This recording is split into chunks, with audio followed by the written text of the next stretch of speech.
Hello everyone, আজকে যাচ্ছি ঈদের শপিং করতে। তেমনভাবে আমার কোনো কিছু না, আমার একটু ডক্টর দেখানোর আছে আর রিলেটিভসদের জন্য কিছু জিনিস কিনতে হবে, মায়ের টুকটাক এইসব আর কি। তো চলো একটা মিনি ব্লগ করব, দেখতে থাকো। আর এই যে হলো আমি আর আমার মা রেডি, এবার বার হওয়া। আব্বু আছে বাইরে, হর্ন দিচ্ছে বাইকে। তো চলো টাটা। এই আমরা তিনজন বেরিয়ে পড়লাম। আর ঈদের শপিং নিয়ে এক্সাইটমেন্টটা আজও ঠিক আগের মতনই আছে।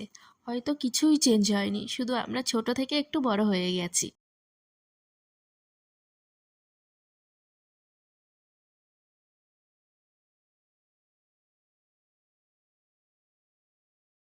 ডাক্তার দেখানোর কাজ ছিল, তো আগে ডাক্তারের কাছে গেলাম।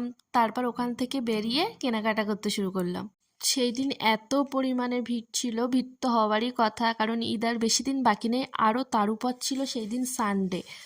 কোনো রকমে কেনাকাটা করেছি, এত পরিমাণ ভিড় ছিল, মানে পা গলানোর জায়গা ছিল না, এরকম অবস্থা। তো কোনো রকমে কেনাকাটা করে বেরিয়ে এসেছি, কারণ আমি ওই ভিড়ের মধ্যে আর কোনো ক্লিপ নিতে পারিনি। তো শপিং শেষে সোজা বাড়ি চলে এসেছিলাম। আর এই যা অল্প অল্প গরম পড়ছে, এতেই আমার সেদিন হালাত খারাপ হয়ে গিয়েছিল, আরও এই ভিড়ের মধ্যে। তো চলো এই পর্যন্ত, দেখা হচ্ছে নেক্সট ভিডিওতে, টাটা।